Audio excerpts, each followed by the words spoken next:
Good evening, everybody, and welcome to our first meeting of the month of March for West Perth Council. I'm Mayor Walter McKenzie. And just before we get our meeting underway, I would ask that council and our guests, if you so wish, will bow our heads in a moment of silent reflection.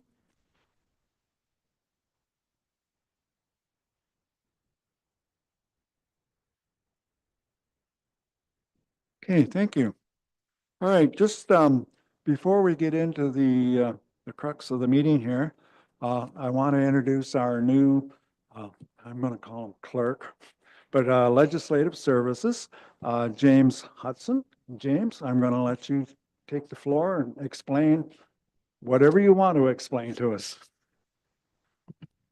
Well, thank you, Mayor McKenzie, and through the chair. Excited to be here with the West Perth team. It was a great first week. Everyone's been very welcoming, so it's been a lot of fun to get to know the team and a little bit of how things work here at West Perth.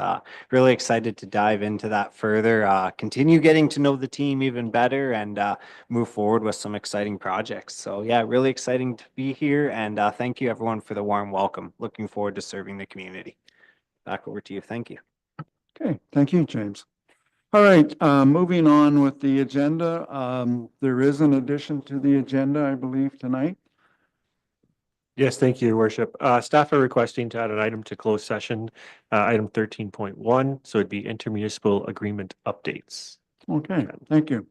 So a motion would be in order to accept the agenda with that addition. Do we have a mover and seconder? Would accept that. Councillor Rose, Deputy Mayor Tronkowski. All those in favor? Opposed, if any, that is carried.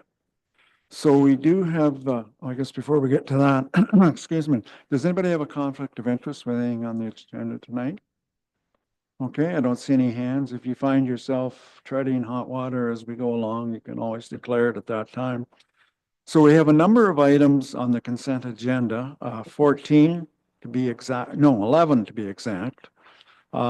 Is there anything there that anybody would like hold or would like a little more clarification on it or would like us to pull it out and support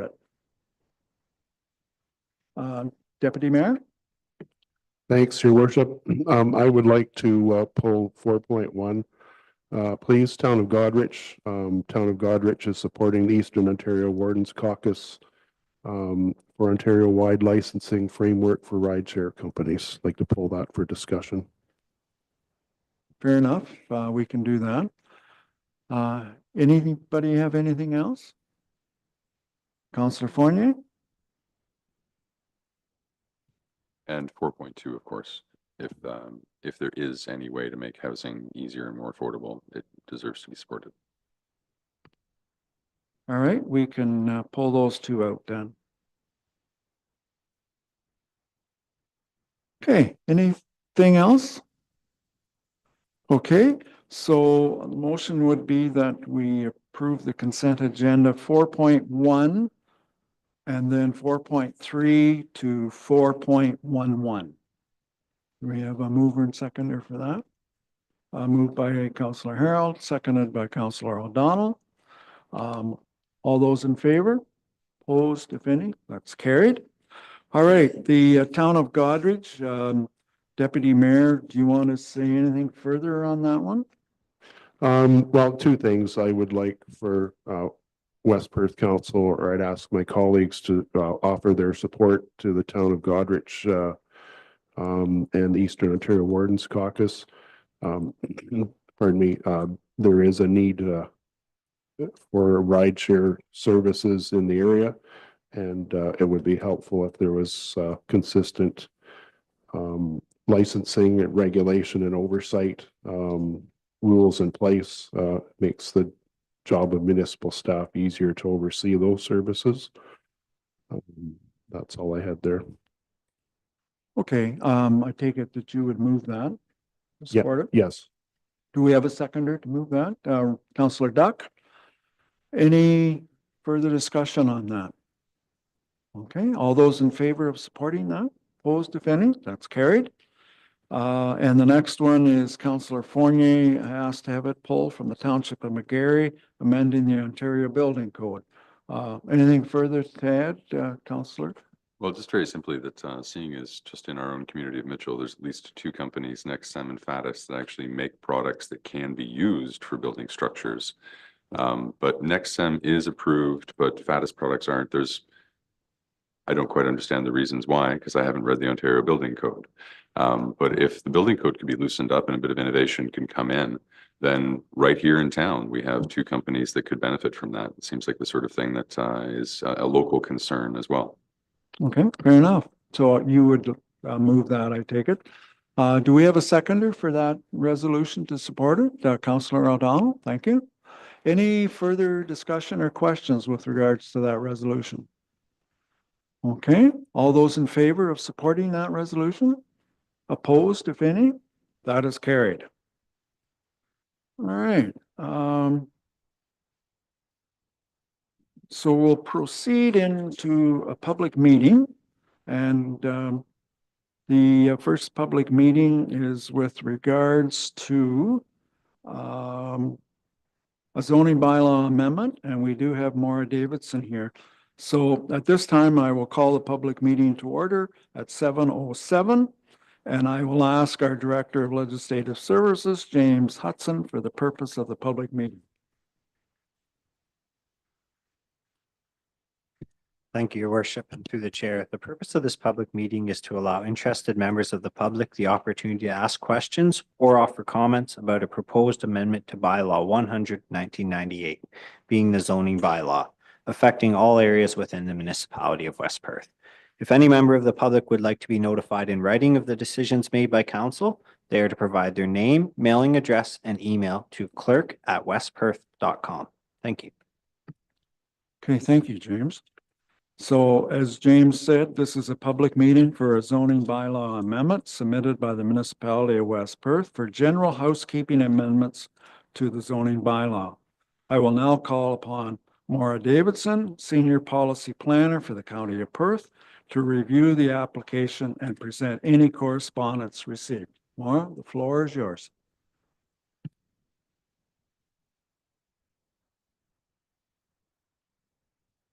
How's that now? There we go. Sorry about that. Hi, members of West Perth Council. For those who I haven't met, my name is Moira Davidson. I'm the Senior Policy Planner with Perth County. I started, 8 months ago, 10 months ago. But I'm looking forward to working with you all on kind of updating the zoning bylaw through the housekeeping and then potential future changes that are forthcoming to the zoning bylaw as a whole. So before you today, I have a presentation on what we're proposing as part of this housekeeping amendment. Housekeeping amendments are regularly undertaken by municipalities and planning staff as a part of important part of good planning practice. Previous housekeeping amendments to the West Perth zoning bylaw were undertaken in 2002, 2011, 2014, and 2019. Whereby a number of errors or omissions were addressed. And then since that most recent housekeeping amendment, we have worked with municipal staff to identify other changes or omissions that may be warranted to make the West Perth zoning bylaw clearer, more easy to implement, as well as align with different provincial policy changes that we've seen come across different pieces of legislation over the past kind of 3 years or so. So I'll quickly jump into kind of what a housekeeping amendment is, and then I'm going to jump into the proposed housekeeping amendments we have for the West Perth zoning bylaw. Now, I know that if you reviewed the report, the list of amendments is quite lengthy, so I'm looking to just give a brief summary of what the amendments are, and then we can dive into the specifics if anyone has any specific questions. So as I said, the purpose of the housekeeping is to update the zoning bylaw so that it's more clear to implement. It allows for improved usability of the zoning bylaw. It allows for consistency and effectiveness across all kind of municipal policies.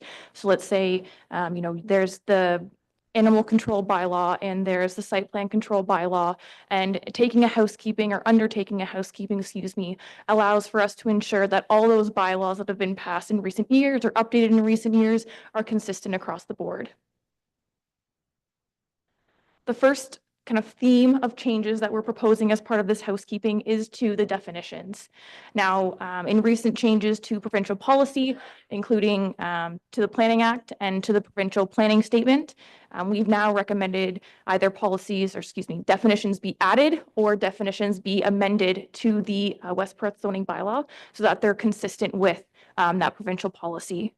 So you'll see on the screen there what the definitions are being added. This includes farm worker housing dwelling type, and primary residential unit, which is related to additional residential units that we'll get into further on. There's also existing definitions of the West Perth zoning bylaw that we're looking to amend, including agricultural use, day nursery, mobile home, stacked townhouse dwelling, and additional residential unit. The next theme of changes made is related to site-specific provisions or special provisions. These are really just changes that ensure consistent nomenclature across the naming provisions of these site-specific provisions. So an example that provides kind of further clarity and accuracy across all of them is kind of shown on the screen here, whereas the existing zoning bylaw doesn't reference the address and doesn't reference the exact the bylaw that the schedule is part of.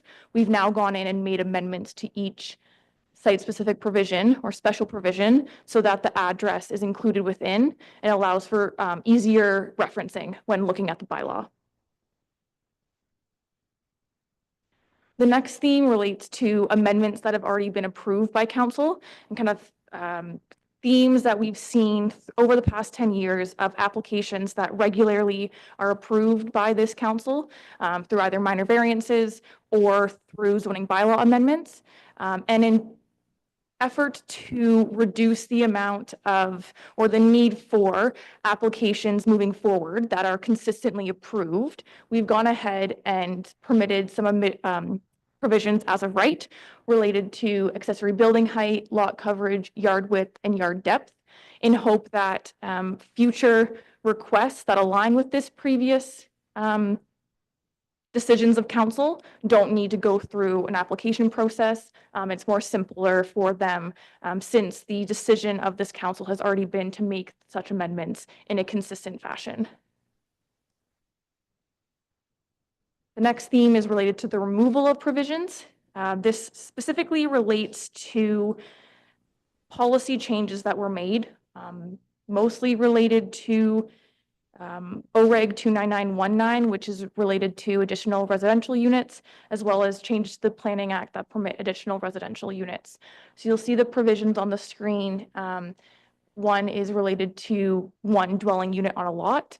Now the Planning Act speaks to multiple additional dwelling units permitted on a lot. And by nature of the Planning Act, this provision in the zoning bylaw is no longer valid. So we're recommending removal of that. Further, there's a section of the zoning bylaw that currently speaks to the regulation of animals. Now, zoning bylaw is regulated by the Planning Act, and the Planning Act details what can and cannot be included within it. The regulation of animals is already covered by the West Perth Animal Control Bylaw, and there is no need to duplicate that. Further, the Municipal Act, and thus the West Perth Animal Control Bylaw is what's best suited for the regulation of animals, and therefore we've recommended removal of that specific provision.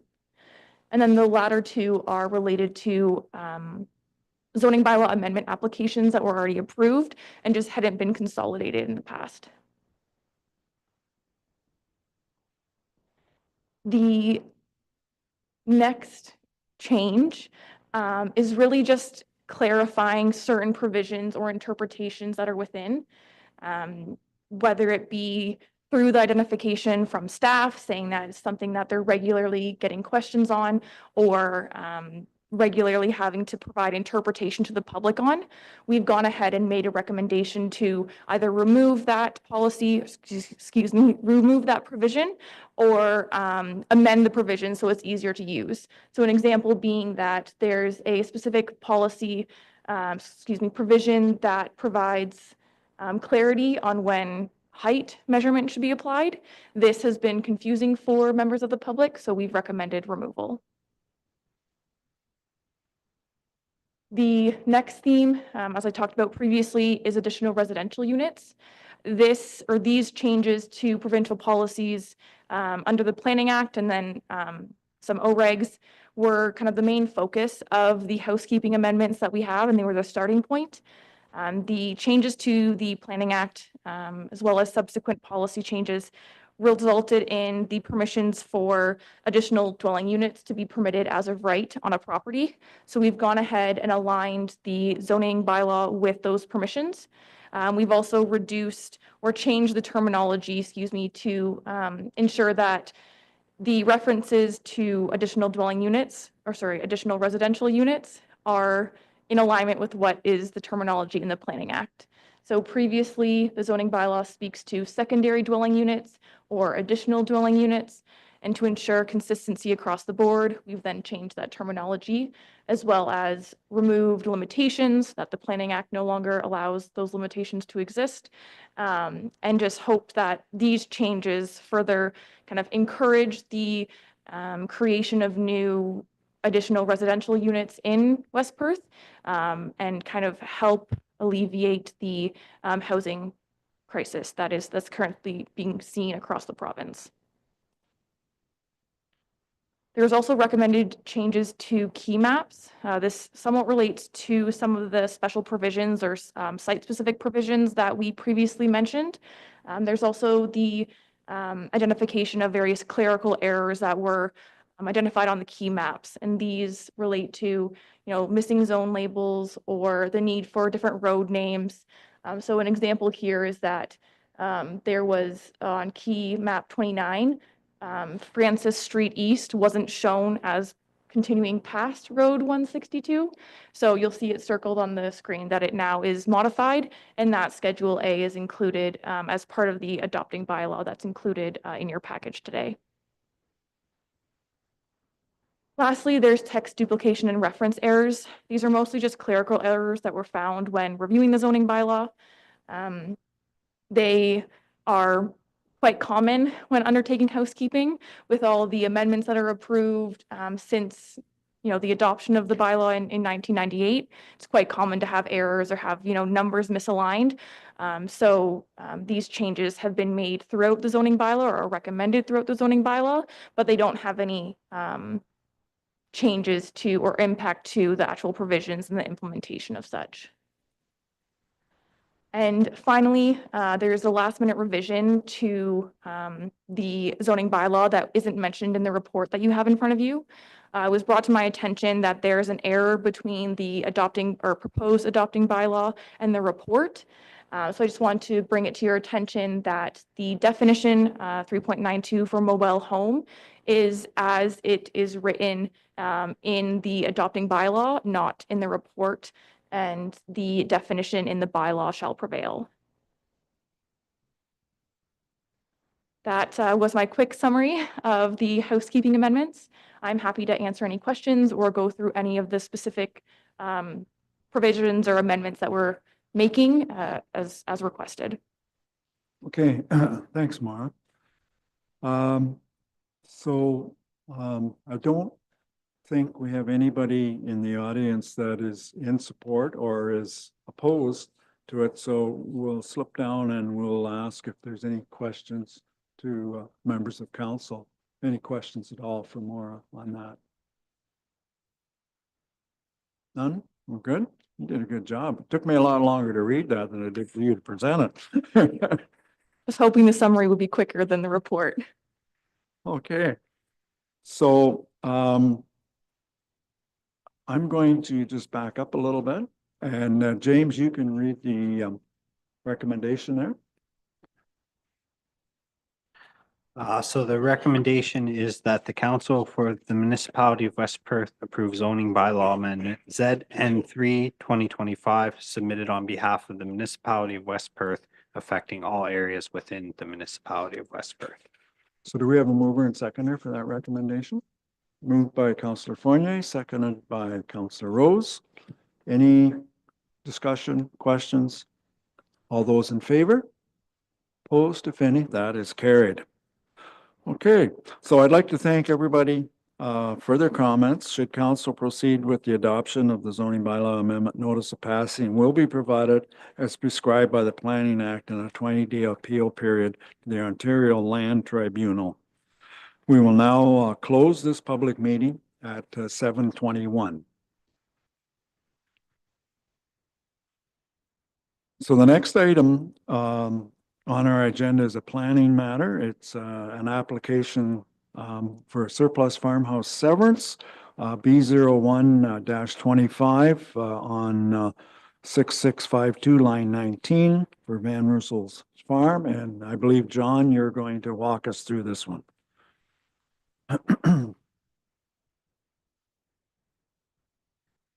Thank you, Mayor McKenzie and council. So before you here is surplus farm dwelling severance B01-25. The owners are Van Rossel Farms. They're being represented by Keenan Coombs, who is a lawyer at Murray McKercher.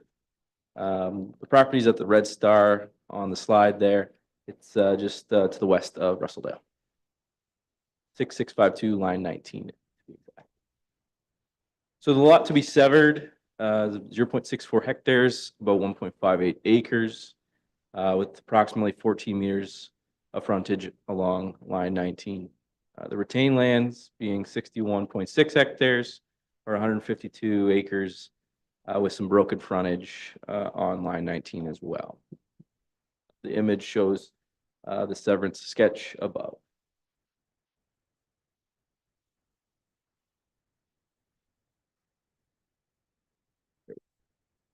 So as per the provincial planning statement, surplus farm dwelling severances need to go through rezoning as a condition of consent. The area seen in red here will be rezoned A-62, except for the areas that are designated as natural environment. And this is to prohibit any sort of dwellings locating on the retained lands. And then the area to be rezoned in yellow there is to be rezoned for the surplus farm residents. That will be a condition of consent. So notice was provided on February 3rd. No comments were received other than from Upper Thames, Blue Water Recycling, and Hydro One. No concerns were expressed by each of those members. The severed lot size is considered appropriate as per the provincial planning statement and the Perth County official plan.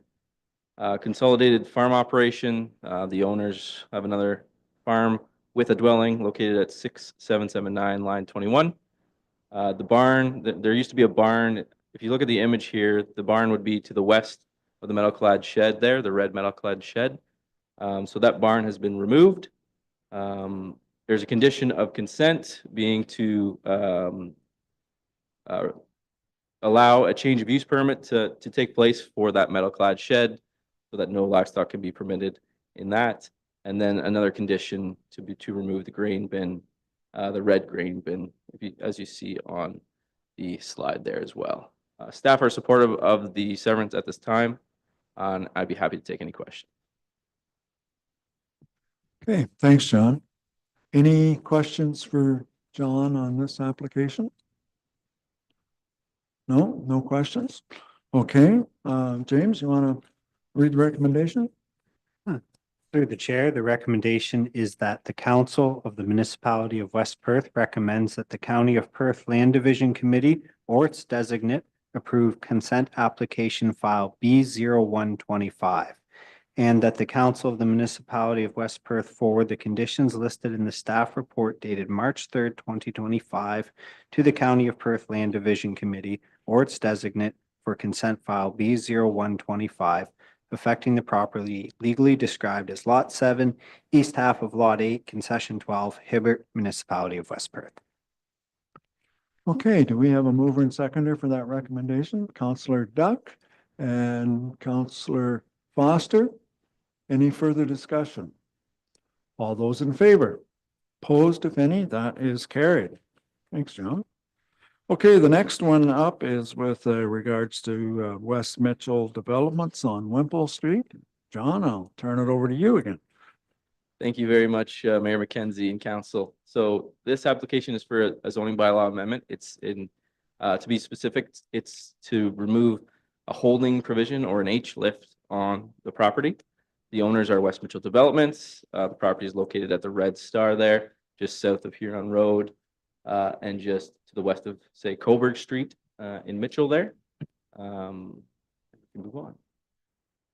So the area to be rezoned here is a couple of different blocks, and that was approved through the West Perth Plan of Subdivision. To be exact, these specific areas are essentially dropping the H11 zone from the property, and the holding provision is no longer required, as the intent of the holding provision was to ensure that West Mitchell Developments went through a draft plan of subdivision that would be registered on title. They have such done so, and the plan of subdivision has been registered on title. So staff believe that it is appropriate to remove the holding provision at this time. This is an image of the site as it is structured today. As you can see, lots of grading has occurred as they're getting ready for the construction phase as the draft plan of subdivision has been approved. Circulation occurred, public circulation. No notice of public meeting is necessary for a holding H provision lift, but notice of a complete application was circulated. Goderich Exeter Railway provided some comments saying that they had no objections, but they will not accept any drainage water on the tracks. These were the same comments that they sent in for the draft plan of subdivision. Staff are supportive at this time. I can answer any questions. Okay, thanks, John. Any questions with regards to that? The issue about the drainage water on the railroad tracks, that's an ongoing thing, and I read something just recently that Roma is taking that.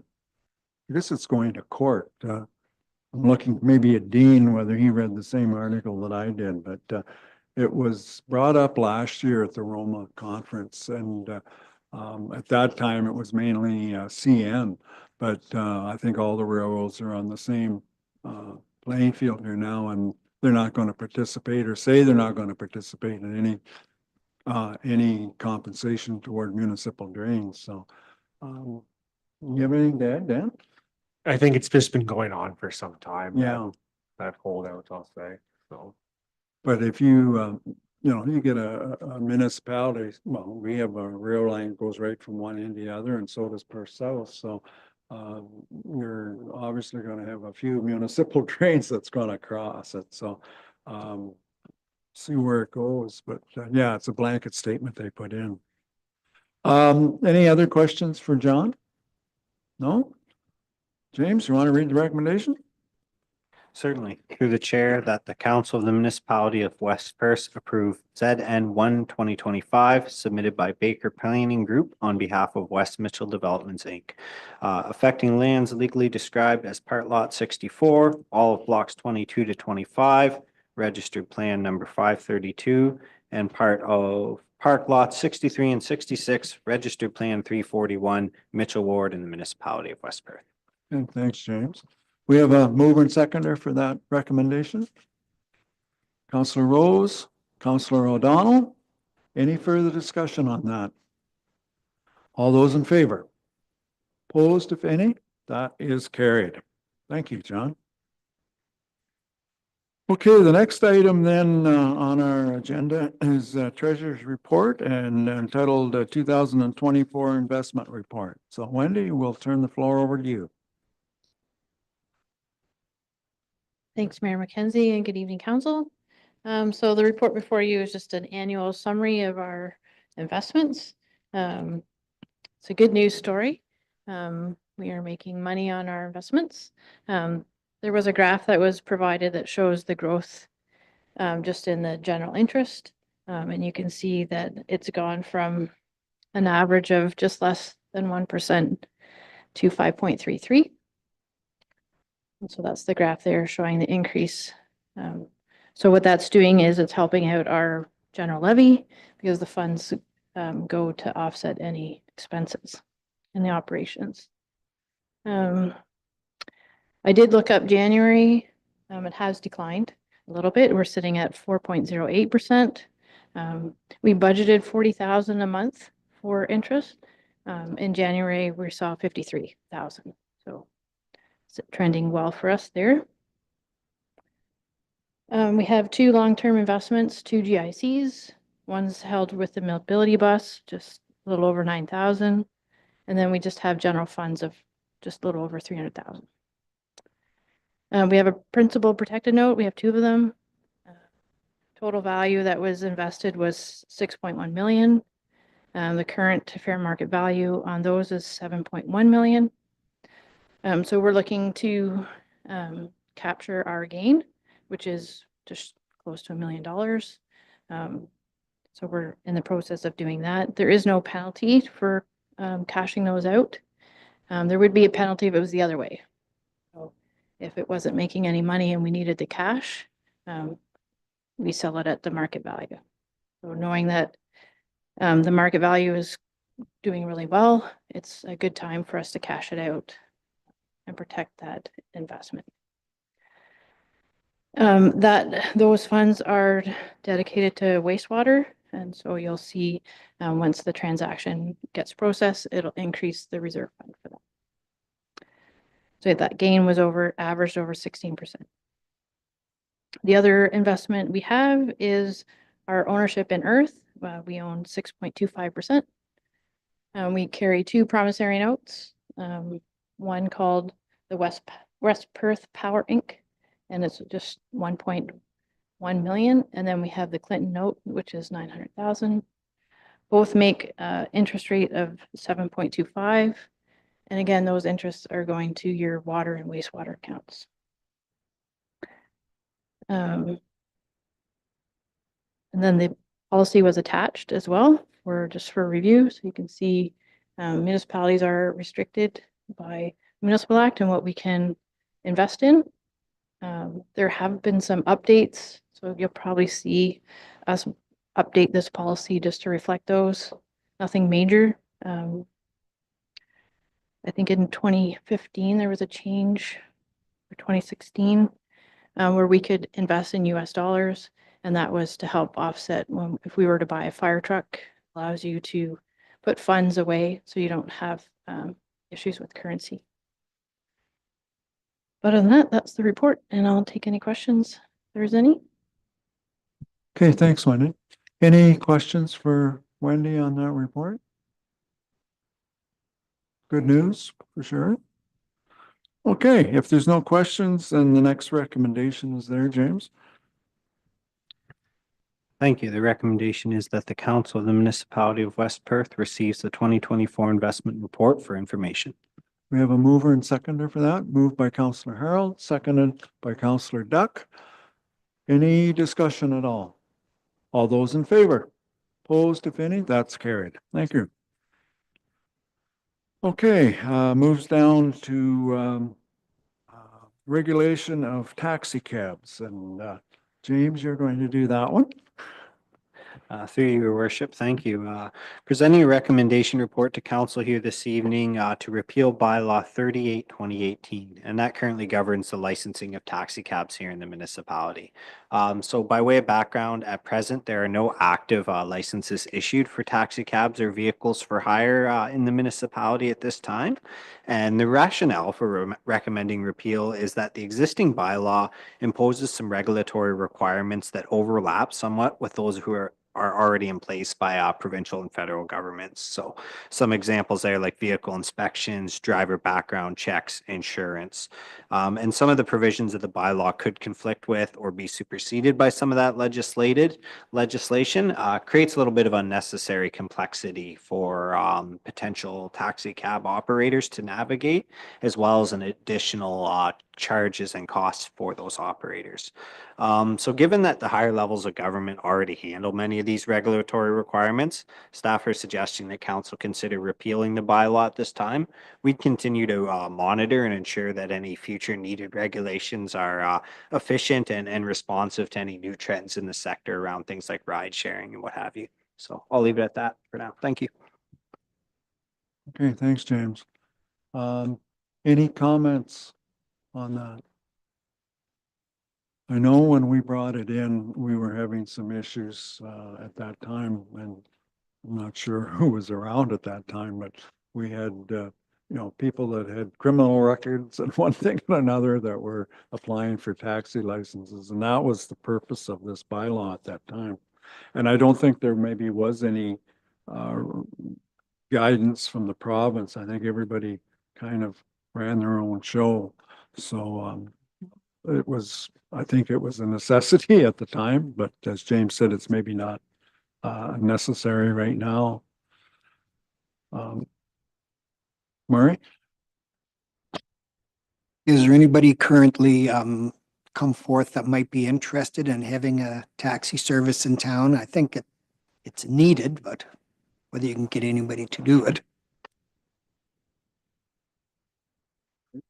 Through the chair, I can say the review was prompted by one party who reached out interested in the licensing process. Whether or not they end up establishing a service here in the community remains to be seen, but we did have one person reach out just inquiring a little bit. So. All right, if there are no questions and everybody's on side, we proceed with the recommendation that's there. Andrew or Alex, sorry. Okay, well, I'll let James read the motion first, and then you can move it if you want. Certainly, through the chair, the recommendation is that the Council of the Municipality of West Perth repeal bylaw 38, 2018, being the bylaw for the licensing, regulating, and governing of taxi cabs. Okay, thanks, James. So Alex, you want to move that? Do we have a seconder for that recommendation? Councillor Fournier, any further discussion on that? All those in favor? Opposed, if any? That is carried. I'd just like to interject in here, and it's not on the agenda, but, and it kind of ties in with what Dean said about rideshare, and now we're dealing with taxis. Would West Perth be interested in pursuing with North Perth on, they still have the PC route that goes, actually goes to Kitchener, doesn't it? And they're looking at extending it down to Atwood. But when the county drops it at the end of the month, they have no connection to Stratford, and that is something that they would like. Would West Perth be interested in seeing what the cost would be to join North Perth with a route that would go from Listowel through to Mitchell and over to Stratford? Murray?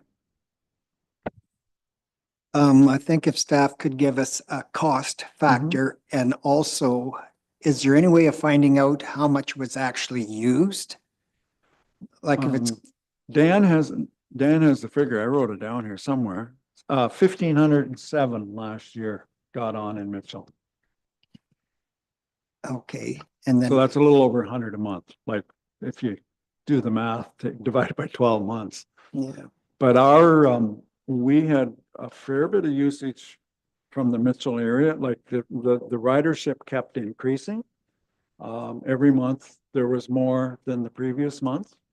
And I don't like, it's hard to say what'll happen if we, when it stops, and if there's a bit of a space in there before we come on, if we came on site to start it again. But I guess all I'm asking, if you would be in favor of pursuing and seeing what the costs would be to do that.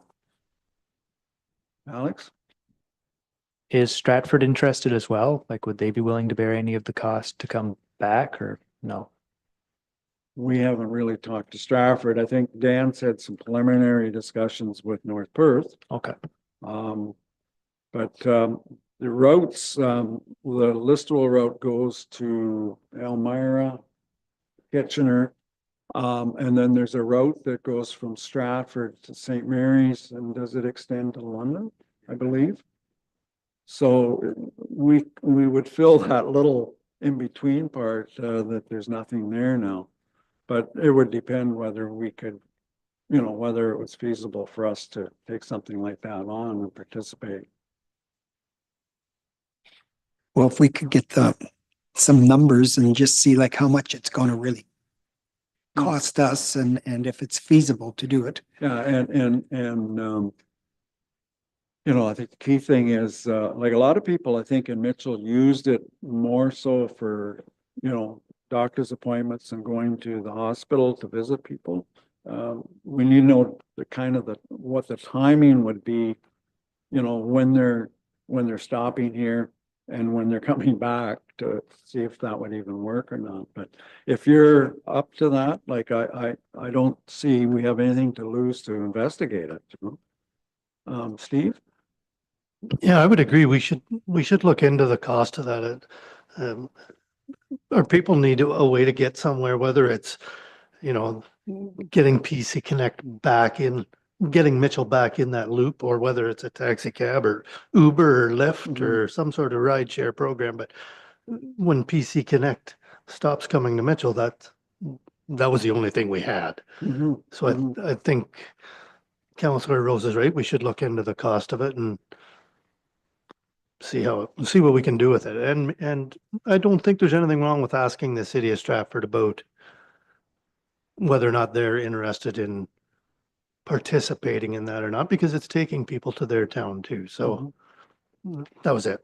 Yeah, no, that's good, Councillor Harold. I think, yeah, like it would just fill a void. Like we have people in Mitchell that use that 4 or 5 times a week. And I think you probably don't know who the person is, but he would load his bike onto it and they take him to the terminal in Stratford and he'd take his bike off and he'd go to Canadian Tire or whatever, did whatever shopping he need, doctor's appointments or whatever, put the bike back on when it was time to come back and you know, he's, you know, not quite every day, but 4 out of the 5 days he would use it. And there was a number of seniors that used it. Similar, you know, like to go to the hospital or whatever. So the whole purpose of me bringing this up now was it kind of tied in with the taxi cab thing, but I just wanted to see if there was support for us to even proceed any further. So Dan or James, do we need a motion to direct staff to come back with some further information? Want a motion? Okay, yeah, we can do that. We direct staff to investigate the feasibility of what do you want to say, James? Through the chair, sure, I've got something here and Okay. you can let me know if this works for the group of council. So that council for the municipality of West Perth directs staff to review and report back regarding cost of funds continuance of a PC Connect route connecting Mitchell to Stratford. So if I've captured the essence of that correctly, let me know or we can make it. I think that's good, James. So do we have a mover and seconder for that? Councillor Rose, Councillor Harold? Any further discussion on this? No, it's very preliminary at this time. Deputy Mayor. No, I would, wholeheartedly support this motion. It's a service that's needed. As Councillors Rose and Harold have pointed out, we need to have more information on the business case to help us with our decision. Thanks. Okay, thank you, Dean. Okay. Any further discussion? All those in favor? Opposed, if any? That is carried. Thank you. All right. Moving on then, the Morello drain, and we just finished doing a chunk of the Morello drain and did such a good job. Now they want to extend it a little further. So James, I'll let you talk about this one. Sure. Thank you through the chair. So this is a request under the Drainage Act for major improvements to the Morello Municipal Drain. And essentially what we're asking at this time is to appoint Chris Dietrich of Dietrich Engineering as the drainage engineer to take on this work under Section 78 of the Drainage Act. I'll leave it there for now. Thank you. Okay. Any questions on that? No? Steve, go ahead. Were Dietrich's the engineers on the first part that we did? I can help you out there. Dietrich's actually did the clean out on this section, but on the other section, there was only one landowner where they moved to Morello. And on that one, it was Burnside. So this is a different here. Right, but they're quite familiar with what they're getting into, so that's good. Okay. Any other questions? Okay, you want to read the recommendation? The only recommendation is that the Council of the Municipality of West Perth proceed with the request for drain major improvement to the Morello Municipal Drain, and the council pursuant to the Drainage Act and subject to any objection from the Upper Thames River Conservation Authority, appoint Chris Dietrich of Dietrich Engineering Limited as the drainage engineer on a date 30 days from the notice to the Upper Thames River Conservation Authority for the examination of the drainage works and to proceed with the requirements of the proposed improvement under Section 78 of the Drainage Act. All right, we have a mover and seconder for that recommendation. Moved by Councillor O'Donnell, seconded by Councillor Foster. Ready for the question? All those in favor? Opposed, if any? That is carried. Thank you. The next item then is CAO's Ballywick tiny yards bylaw. Dan? Thank you, Your Worship, and good evening, Council. So before Council tonight is a draft tidy yards bylaw. We are hoping to get just first and second reading tonight, get this bylaw on the floor for some review. Essentially, what we're looking at here is getting a different enforcement tool to the property standards bylaw, which is enforceable under the buildings code. Really, we're just looking at bringing in some of those common issues that are in line with property standards, but instead of going through an order through property standards, some of this stuff we could bring with set fine or also an order. So it's really just providing us with a suite of enforcement tools. Largely everything in this bylaw that sits today is really regulated as is under property standards. So we're not changing much. I will comment on a couple quick ones for you. There is a provision in this one that would put some parameters around a naturalized garden.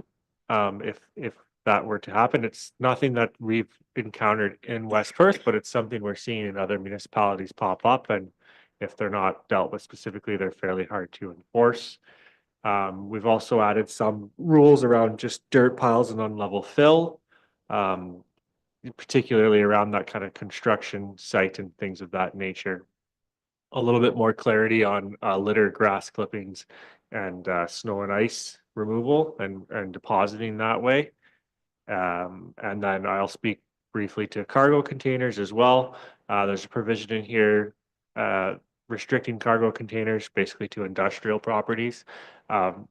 We have received some feedback on this one and looked a little bit closer. I think in the next version, you see there'll likely be some changes, just a little bit more of opening it up. But the intent of this one is to stop a piece of vacant property turning into a storage yard, which is something that's happened quite common to the north, communities to the north of us as well. We're seeing that quite a bit there. And I think that's all I'll highlight at this time. So if there are any questions, happy to try and answer them or take council's feedback and bring some amendments forward at the next meeting. All right, any questions with regards to that report? Councillor Fournier? Quite a few, but I didn't exactly line my points up as they go through the document, so it's sort of all over the place. 7.4.1 graffiti. No owner shall allow or permit graffiti on their property. I'm not aware of any other crime that could be committed against me, for example, if my house was graffitied, where I would be responsible for paying for the crime that was committed against myself. That's a very curious thing to put in here. Lawn rules 7.2. There's a couple of things about lawn rules that perhaps I'm confused about, but from my reading of the Weed Control Act, we're not a single tier or an upper tier municipality, so we can't appoint a weed inspector, so we can't pass laws regarding noxious weeds. And also, you were mentioning naturalized gardens, but unless I'm wrong, and I'm absolutely not wrong, lawn grass is not a native species to Canada. If we're going to regulate anything, it should be lawns, not naturalized gardens. Lawn grass is inedible to our native species. It does precisely nothing for the environment that we're living in. Butterflies can't eat it. Caterpillars can't eat it. The only thing that does eat it, so far as I know, is ducks. which is why my lawn is mostly not grass anymore, because my ducks ate it over a number of years. Now it's this odd, flat-leafed ground cover, much easier to mow, doesn't get very tall. What else?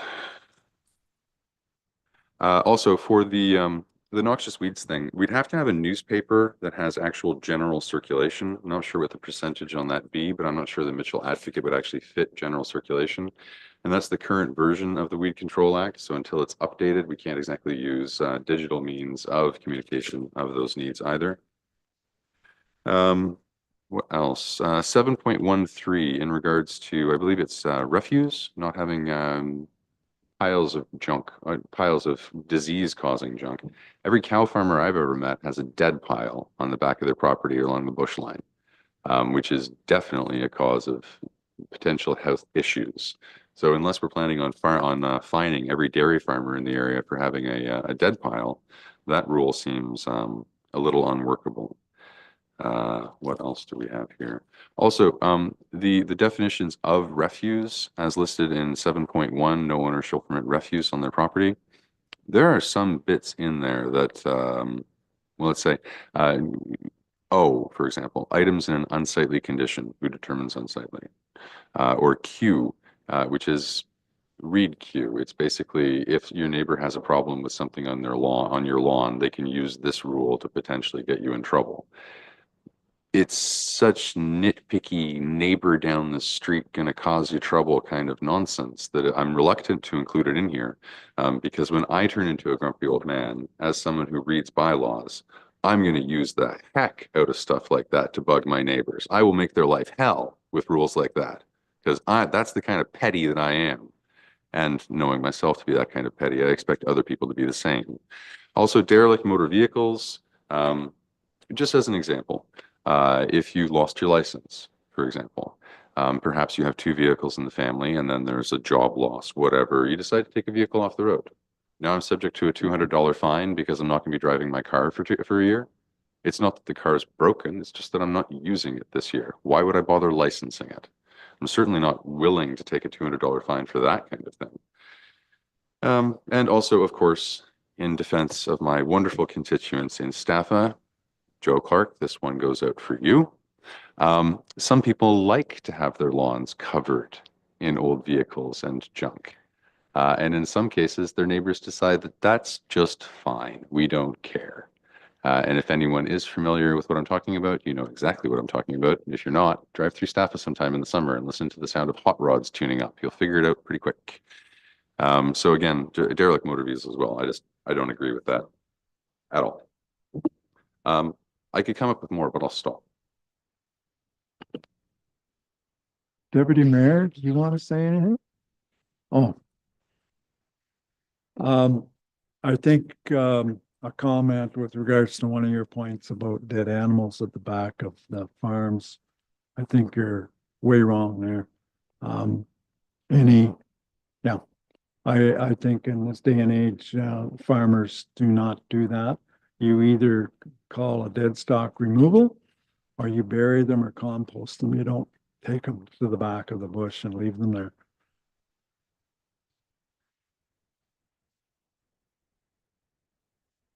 I'm not saying you're wrong. It maybe does happen, but it's not the norm. So. Yeah. Well, anyways, Dan, any final comments? I can provide some comment to a few of them. So you do have an appointed weed inspector for the municipality that regulates noxious weeds, and that is the county weed inspector, and his name's Marvin. And he's been the inspector for quite a long time. So you do have that ability, and it is legislation that exists, and it's legislation that exists in your property standards bylaw that's also been enforced in the community a few times. Now, largely a lot of the comments I think are fair, and it's a question to council. There is interpretation, and we leave it up to our bylaw enforcement officers to provide that interpretation. We provided them with guidance, and council has previously provided us with guidance, and I think you'll see a bylaw coming shortly about bylaw services and just expectations on that way. But there are people to your point, that like their lawns covered in vehicles, and there's people that don't like their neighbors' lawns covered in vehicles. And we've had instances within town where that's been regulated, and instances in town where, or out of town, where that's been regulated and enforced. So that's something up to council. From the naturalized lawn aspect, we did frame that as a garden, and there's a definition there that includes what would be captured under that. So it's not explicitly grass. It's really looking at vegetation and trying to provide some parameters around there. I'm happy to remove it. It's just something that we've seen popping up in other communities, and they don't have any language around it. They don't have the ability to allow for it. It's fairly traditional for us to say your grass has to be cut. If it's longer than 6 inches, then you can get a ticket. If that's the route we want to go, we're happy to continue with that. We can certainly review the definition, everything included for refuse. There's no explicit exemption for agricultural, but I'll say it's implied, and I'll have to come back to that one and see where it fit in specifically. Derelict motor vehicles as well. It's something that's been there, and it's at the determination of the officer. There's been vehicles sitting in driveways that aren't registered. We've gotten complaints about them, and we haven't enforced it because same thing in our eyes, is it's not hurting anything. I think there could be a case when it becomes multiple vehicles, or a single vehicle that's clearly not operable and also not insured or licensed. So I think there's some give and take that way. Graffiti, there's another bylaw, which is our noise and nuisance, which you just passed, which requires that you do not put graffiti on anyone else's property. In this case, someone's got to remove that graffiti, and it's unfortunately following to the property owner if no one is caught doing the graffiti. If someone puts something that's not appropriate for the public on your fence, someone's got to remove it. And unfortunately, in this case, we're recommending that it's you who has to remove it.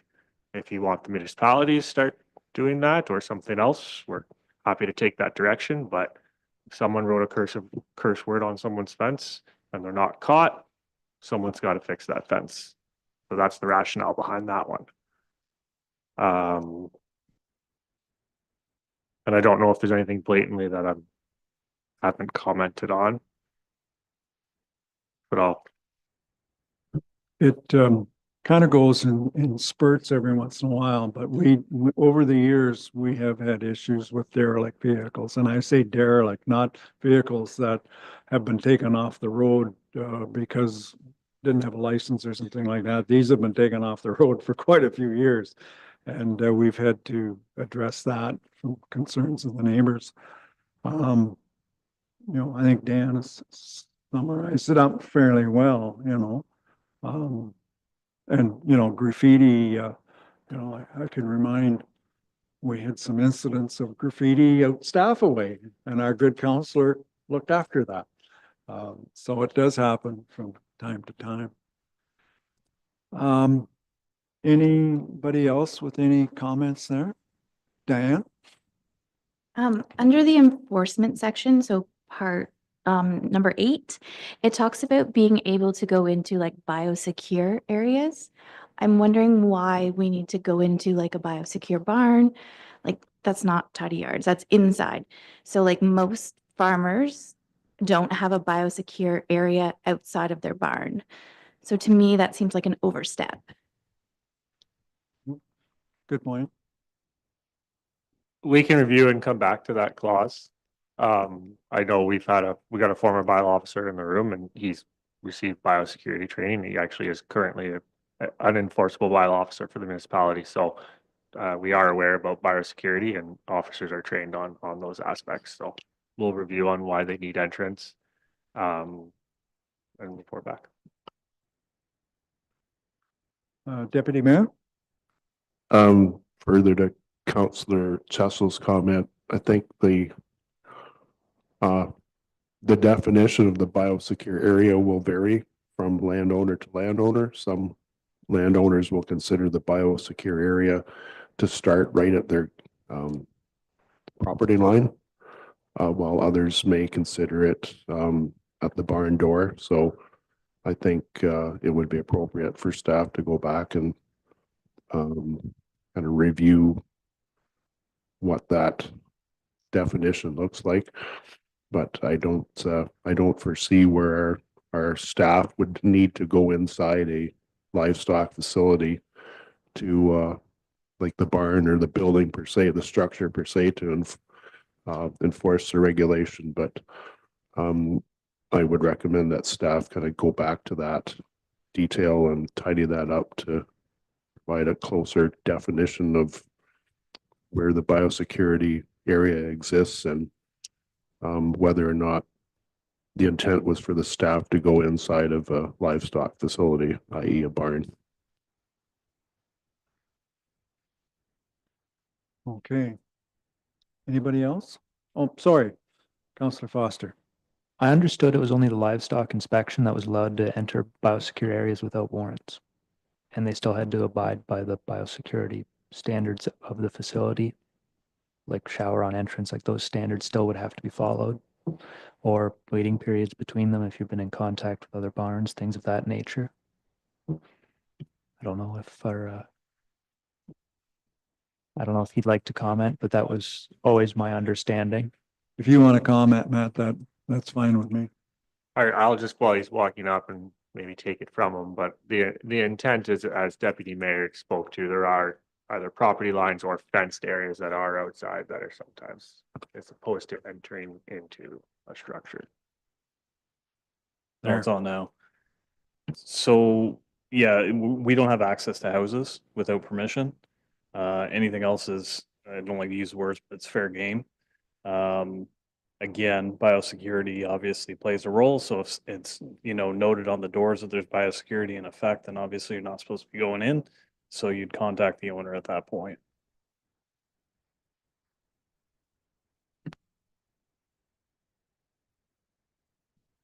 Most of the things that we're talking about here would be outside, but Diane did make a good point with regards to inside of the biosecure areas. Yeah, it'd be pretty rare that you'd need to be getting inside a building. I never had to in my past. Yeah. Livestock loss, obviously you're on the property talking to the owner. You're not going into barns without their permission. And I am that officer for West Perth. Fair enough. Good. Thanks, man. Councillor Foster. I'm also not sure if the DFO regulates pastures and of things of that nature because they're so stringent on what's allowed with the dairy cows. I'm not sure if those are within those regulated boundaries or not. I can't answer that. I don't know. No, I think on that one, as we said, we'll have to report back on the area. The intent here with a tidy yards bylaw is not something that goes overly after industrial property or ag farm operations. That's not the intent of it. Okay. So what's your wishes? We're going to give it first and second reading, but if you want that, or do you want to have Dan go back and look at a few of these things and then bring it back again? What would Deputy Mayor? I would make a motion that we defer any decisions until staff reports back with more information and details concerning the comments raised here tonight. Okay, thanks, Dean. Councillor Harold, do you second that? Yeah, I would second that. Okay, fair enough. All right, so it's been duly moved and seconded. All in favor of deferring that at this particular time? And those opposed, that is carried. So we'll just defer that to a future date and bring it back again. Okay. The next item then is some correspondence that we had from the West Perth Village. I have to keep thinking what the name is. And I don't believe there's anybody here with regards to that, but the gist of the matter is that they want to have another tailgate party again this year. It went over quite well last year. So any issues or any concerns that anybody had? Okay. We have the correspondence. We've got the recommendation, James. You want to read it? We'll see where it goes. Through the chair, the recommendation is that the council for the municipality of West Perth approves a request from the West Perth Village Seniors Community to host Tailgate Music Festival as a municipal significance and or community significance on September 20th, 2025 from 3 p.m. to 1 a.m. at Ketterson Park, and that council grant the West Perth Village Tailgate Music Festival an exemption to the noise and nuisance bylaw 61/2024. Okay, thanks, James. Do we have a mover and seconder for that? Moved by Councillor Duck, seconded by Councillor Fournier. Any further discussion? All those in favor? Opposed, if any, that is carried. Thank you. Moving down, we don't have any council reports. I don't believe at this time. We have a number of bylaws. Some are more important than others. So bylaw 15 is to appoint James Hudson as municipal clerk. Bylaw 16 is to appoint deputy clerk. Bylaw 17 is the licensing or the repeal of the licensing of the taxi cabs. Bylaw 18, we're going to leave for now. Bylaw or zoning bylaw 306, 2025 to amend 100, 1998 for legally described property in lot 64, all blocks 22 to 25, in part lot 63, 65, registered plan 341 of the Mitchell Ward, which is the West Perth Mitchell developments that we talked about. Bylaw Z 307 to amend bylaw 100, zoning bylaw, which to prohibit the use of land and direction, location, and use of buildings or structures except for certain purposes to regulate the height, the bulk, location, size, floor area, located within the municipality, a minimum frontage and depth of the parcel of land and proportion of the area of the parcel and land that any buildings or structures may occur, which is the zoning bylaw that covers the whole municipality of West Perth. I just have to back up here a little bit. It's 18 that we're not going to do. Yeah, 18. So we stroked that one out. So if you want to read that recommendation, James.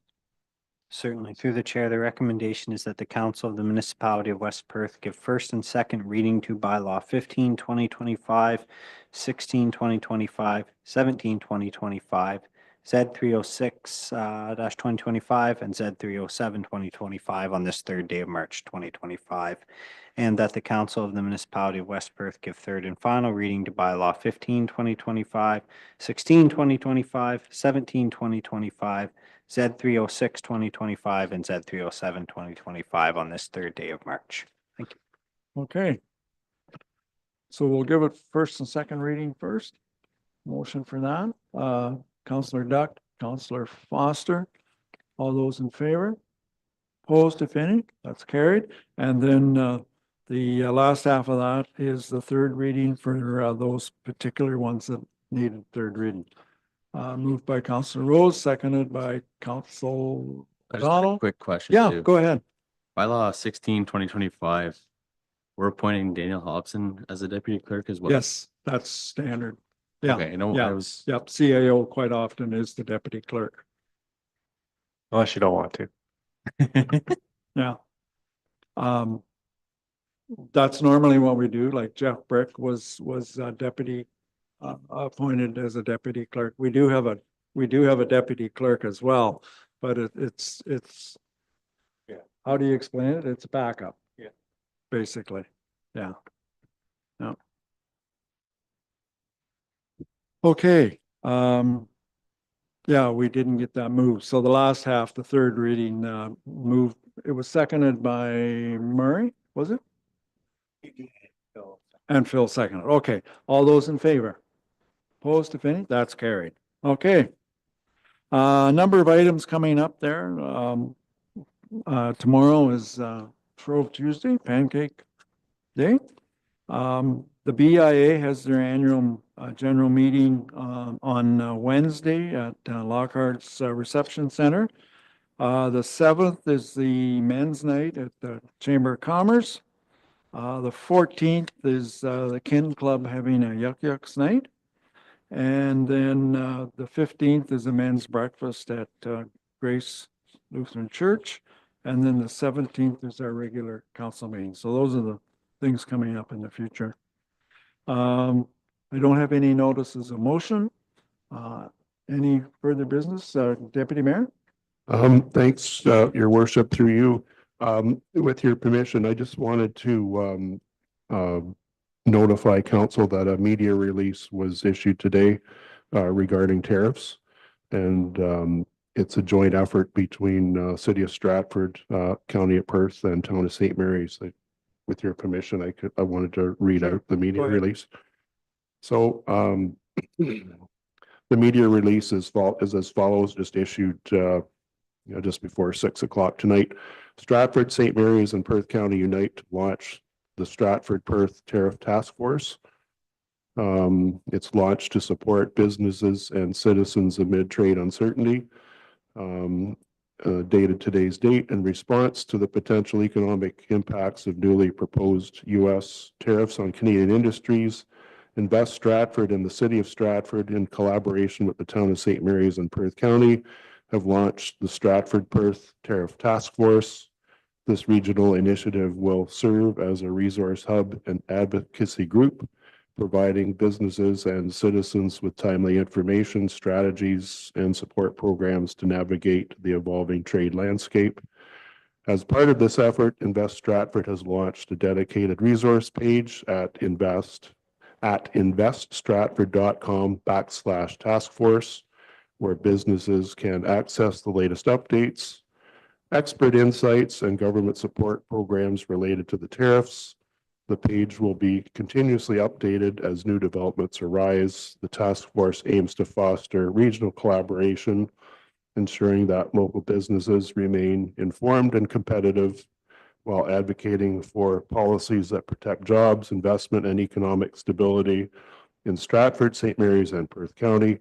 For more information and ongoing updates, visit www.investstratford.com/task force. And this media release was put forward by Perth County Economic Development through the County of Perth, and all lower tiers will be receiving this media release as well. So my council colleagues and our citizens can expect to see this information coming forward in media and social media and so forth. And thanks to Perth County Economic Development for their collaboration with Stratford and St. Mary's on this effort. Thank you. Okay, thank you, Dean. We do have a closed session tonight.